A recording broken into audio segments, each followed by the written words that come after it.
को दिखाते हुए होता है जहाँ सख्त सर्दी पड़ रही थी और एक जहाज बर्फ के नीचे दबा हुआ था। ये यहाँ तक कैसे पहुँचा, इसका पता लगाने के लिए एक रिसर्च टीम लेजर से बर्फ को काट कर एक होल करती है और उस प्लेन के अंदर जाती है। उसके अंदर जाने में बहुत मुश्किल हो रही होती है। टीम मेंबर को कोई चीज दिखाई देती है जो कि कैप्टन अमेरिका की शील्ड की तरह लग रही होती है, क्योंकि उस पर भी स्टार बना हुआ था और थी भी ब्लू और रेड कलर की। इनको कंफर्म हो जाता है कि ये शील्ड ऑफ कैप्टन अमेरिका ही है। लेकिन ये आई कहाँ से? क्या इस प्लेन में वो भी था? मल्टीपल क्वेश्चन सोच में आते हैं। अब सीन शिफ्ट होता है पास्ट की तरफ, जब हमें एक सिटी दिखाई जाती है। वहाँ जर्मन सोल्जर्स हुआ करते थे। वो अपने लीडर के कहने पर एक एंशिएंट और मिस्टीरियस चीज को ढूंढ रहे होते हैं। जब कोई भी उसको ढूंढ नहीं पाता तो आर्मी लीडर खुद ही एक प्रीस्ट से मिलने जाता है। वहाँ उसको एक फेक कॉस्मिक क्यूब मिलता है, जिसे उठाते हुए वो जान लेता है कि ये तो असली नहीं है। वो प्रीस्ट से पूछता है वो चीज कहाँ है जिसकी मुझे तलाश है। तो प्रीस्ट जब कोई उसे जवाब नहीं देता तो लीडर वो फेक क्यूब तोड़ देता है और उससे दोबारा पूछता है मुझे बताओ वो कहाँ है। प्रीस्ट उससे कहता है नहीं, वो तुम्हारे लिए नहीं है, क्योंकि तुम एक गॉड नहीं हो। उस चीज को सिर्फ गॉड ही हासिल कर सकता है, क्योंकि उसी में इतनी ज्यादा पावर बर्दाश्त करने की एनर्जी होती है। जब प्रीस्ट उसे कुछ नहीं बताता तो वो खुद ही अपनी नजर इधर उधर दौड़ाने लगता है। उसे एक दीवार कुछ अजीब सी लगती है जिसमें एक बटन लगा होता है। वो उसको प्रेस करता है तो उसमें से एक बॉक्स बाहर आता है।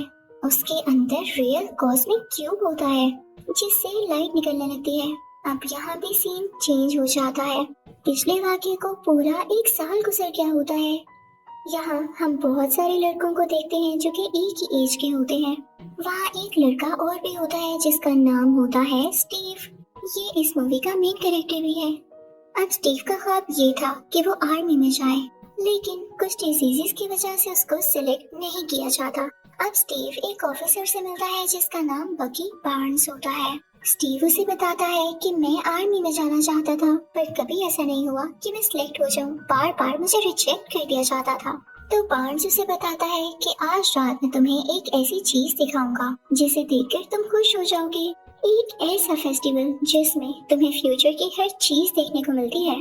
अब वो लोग रात को वहाँ जाते हैं और एंजॉय भी करते हैं। वहीं पर उनको एक मिस्टीरियस आर्मी दिखता है, लेकिन वो लोग अपना फन कंटिन्यू रखते हैं। यहाँ एक आर्मी ग्रुप की पिक्चर में खुद को देखते हुए स्टीव बार्न्स से फिर से कहता है क्या कभी मैं आर्मी में जा सकूंगा?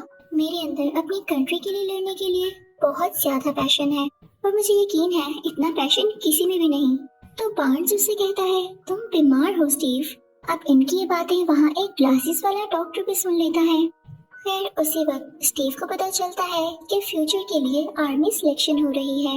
वो फौरन से जाकर फॉर्म जमा कराता है, लेकिन वहाँ पर जो आदमी होता है उसे रिजेक्ट कर देता है कि तुम्हारे फॉर्म से पता चला है कि तुम बार बार रिजेक्ट हुए हो, तो जरूर कोई ना कोई वजह होगी ना। लेकिन तभी वहाँ वो डॉक्टर आते हैं जिन्होंने उनकी बातें सुनी थी। वो डॉक्टर एक साइंटिस्ट भी थे। वो स्टीव से इंटरव्यू लेते हैं और उसके फॉर्म पर 1A लिखते हैं, यानी फर्स्ट एवेंजर कैप्टन अमेरिका, जिसके बारे में स्टीव खुद भी गेस नहीं कर पाता।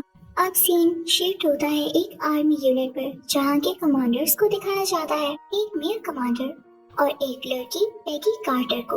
वहाँ के कमांडर साइंटिस्ट से पूछते हैं कि आप जानते हैं आर्मी को बहुत सारे ऑपरेशंस और टास्क दिए जाते हैं, मैं कैसे मान लूं कि स्टीव बेटर ऑप्शन है?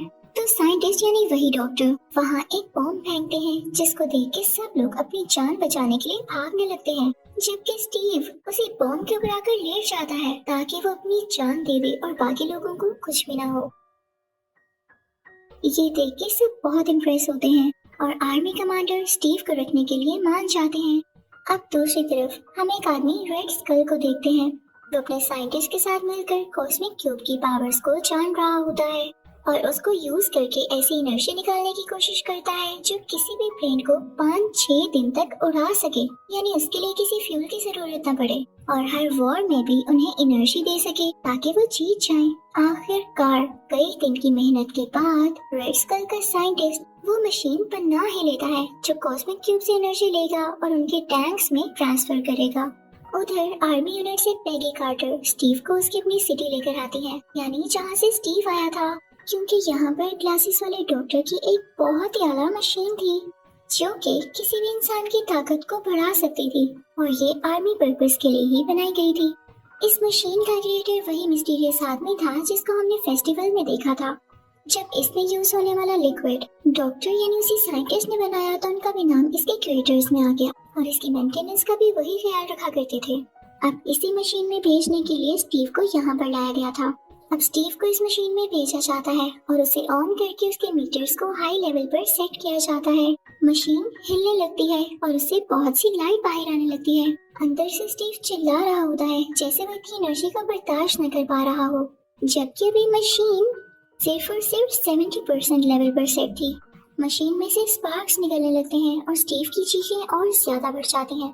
उस मशीन को रोकने का फैसला लिया जाता है, लेकिन स्टीव बोलता है कि नहीं, मेरे में हिम्मत है, मैं इसको बर्दाश्त करूंगा, बल्कि इसको 100% तक बढ़ा दो।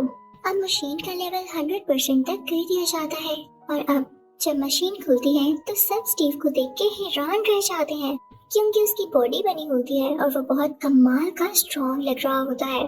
तभी वहाँ पर एक स्पाई आता है और डॉक्टर को गोली मार के वो सीरम ले जाता है जिससे स्टीव भी स्ट्रॉन्ग हुआ था, यानी वही फ्लूइड जो उस मशीन में यूज होता है। डॉक्टर काफी जख्मी हो जाते हैं। स्टीव उनके पास आता है और कहता है कि मैं आपको कुछ नहीं होने दूंगा और मैं इस सीरम को भी वापस लाऊंगा।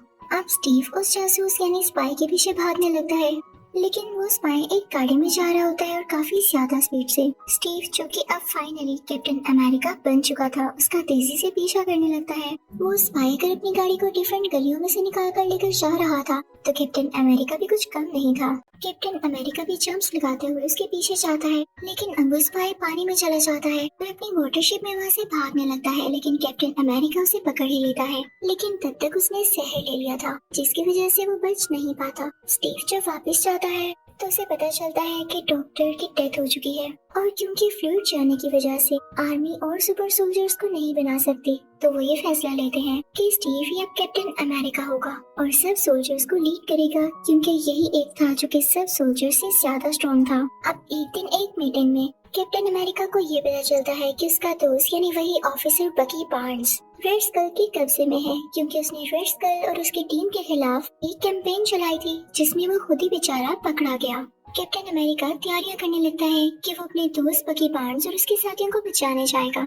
जैसे वो उस जगह पर एंटर होता है तो वहाँ पर फायरिंग शुरू हो जाती है, लेकिन जैसे तैसे करके कैप्टन अमेरिका वहाँ जाने के लिए मैनेज कर ही लेता है। अंदर जाकर देखता है कि बकी बार्न्स एक स्ट्रेचर के साथ बंधा हुआ है। वो काफी घबराया हुआ होता है और शायद होश में भी नहीं होता, लेकिन जैसे ही कैप्टन अमेरिका वहाँ जाकर उसे आजाद करवाता है, यानी उसे फ्री करता है, तो बार्न्स को कैप्टन अमेरिका देख के उसकी जान में जान आती है।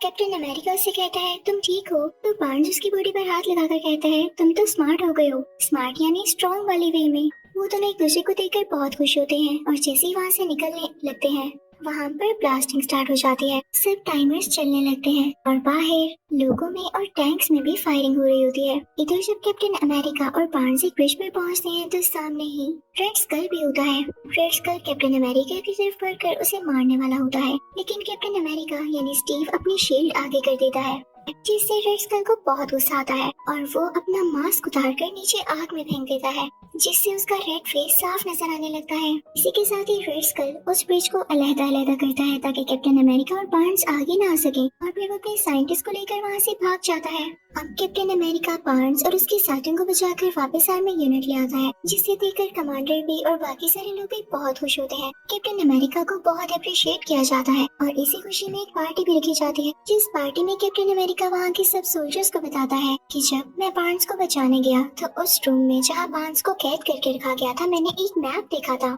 जिस पर रेड स्कल ने कुछ कंट्रीज के फ्लैग्स बनाए हुए थे और इसका यही मतलब है कि वो हमारे बाद इन कंट्रीज पर अटैक करेगा, तो हमें इसके लिए ध्यान से रहना होगा और क्यों ना हम उन कंट्रीज को बचाएं। इससे हमारी इज्जत ही बढ़ेगी और लोग हम पर ट्रस्ट करने लगेंगे। इससे बड़ी बात क्या होगी। अब कैप्टन अमेरिका के साथ ही तैयार हो जाते हैं और अपने हथियार भी रेडी करने लगते हैं। वहाँ पर कैप्टन अमेरिका को एक नई शील्ड दी जाती है। अब कैप्टन अमेरिका अपने साथियों को लेकर एक ट्रेन की तरफ पहुँचता है जिसमें उस रेड स्कल का साइंटिस्ट था। वो लोग उसे पकड़ने ही यहाँ पर आए थे। कैप्टन अमेरिका अपनी सारी टीम को उस ट्रेन के अंदर भेज देता है और कुछ उस ट्रेन के ऊपर ही होते हैं, और यहीं पर ही जब एक रस्सी की मदद से बार्न्स भी उस ट्रेन पर चढ़ रहा होता है तो ट्रेन एक खतरनाक जगह से गुजरती है और बार्न्स नीचे गिर जाता है।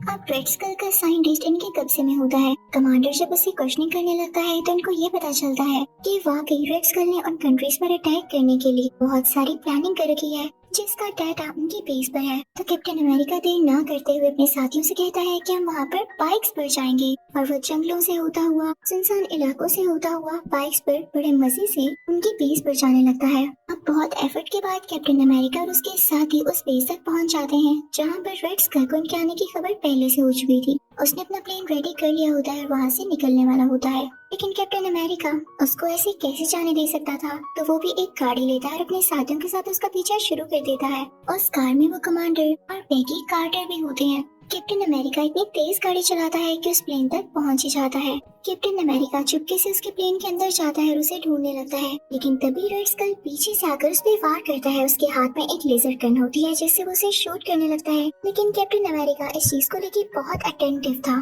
तो वो अपनी शील्ड से उस लेजर के वार को रोकता रहता है। फिर रेड स्कल आगे आता है और उसे टांगों से पकड़कर नीचे गिराता है। कैप्टन अमेरिका भी ऐसे ही करता है। वो एक दूसरे को कमर और टांगों से पकड़ पकड़ कर गिरा रहे होते हैं। रेड स्कल भी कुछ कम नहीं था और वो भी आगे से बराबर वार कर रहा था, तो कैप्टन अमेरिका उसे उठाकर उसकी मशीनरी पर फेंकता है, जिससे जहाज का सारा सिस्टम खराब होने लगता है और वो नीचे की तरफ जाने लगता है।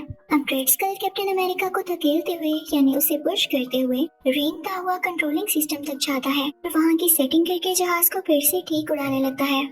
और फिर से कैप्टन अमेरिका की तरफ अपनी लेजर गन के साथ आता है और उससे कहता है तुम्हारी हिम्मत कैसे हुई, लेकिन कैप्टन अमेरिका रोल होते हुए अपनी जान बचाता है और फिर से अपनी शील्ड का यूज करते हुए उसके लेजर शॉट्स को रोकता है। लेकिन इसी दौरान वो कॉस्मिक क्यूब भी हिल जाता है और नीचे गिरने वाला होता है कि तभी रेड स्कल उसे उठा लेता है, लेकिन उसमें इतनी ज्यादा एनर्जी थी कि वहाँ पर स्पार्क्स होने लगते हैं जो कि रेड स्कल की बॉडी के अंदर तक जाते हैं। फिर हम देखते हैं कि रेड स्कल इसी के साथ ही गायब हो गया है। शायद उसकी एनर्जी को वाकई बर्दाश्त ही नहीं कर सका और कॉस्मिक क्यूब जब प्लेन के नीचे गिरता है तो वहाँ की रोड्स को पिघलाता हुआ प्लेन से नीचे ही गिर जाता है। अब कैप्टन अमेरिका वहाँ के कंट्रोलिंग सिस्टम पर आता है, जहाँ पर उसे पता चलता है कि रेड स्कल इसी प्लेन के जरिए ही बाकी कंट्रीज पर अटैक करने वाला था, क्योंकि इसमें बॉम्ब्स भी पड़े हुए थे और मिसाइल्स भी थे।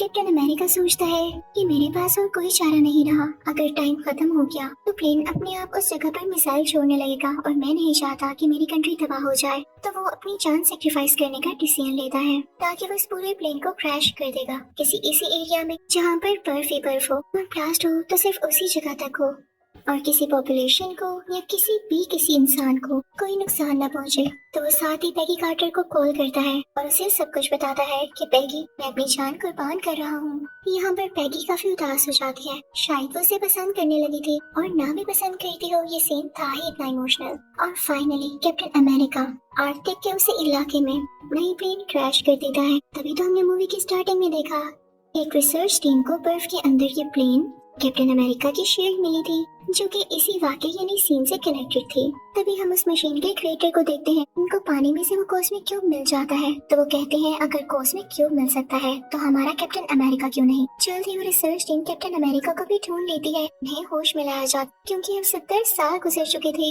कैप्टन अमेरिका होश में आने के बाद बिल्कुल ठीक ठाक था, क्योंकि उसमें उसी सीरम की पावर्स जो थी। तो उसको जिस रूम में रखा जाता है, रूम का सारा सेटअप भी पुराना होता है, इवन उसके पास रेडियो भी पड़ा होता है, ताकि कैप्टन अमेरिका को कुछ अजीब कि वो अचानक से फ्यूचर में कैसे आ गया। लेकिन रेडियो पर जिस मैच की कमेंट्री चल रही होती है, कैप्टन अमेरिका कहता है इस मैच में तो मैं खुद बैठा हुआ था, तो इसकी कमेंट्री लाइव कैसे चल रही है। वो भाग कर बाहर जाता है, तभी उसे एक आदमी मिलता है और कहता है अरे तुम बाहर आ गए, हमने सोचा था हम तुम्हें आहिस्ता आहिस्ता बताएंगे ताकि तुम घबराओ नहीं। तो चलो, तुमने पता लगा ही लिया है तो इसको समझ भी जाना। मुझे अच्छा लगा कि तुम इतने ज्यादा समझदार हो। इसी के साथ इस मूवी का यानी कैप्टन अमेरिका का पार्ट 1 खत्म हो जाता है। Thank you for watching.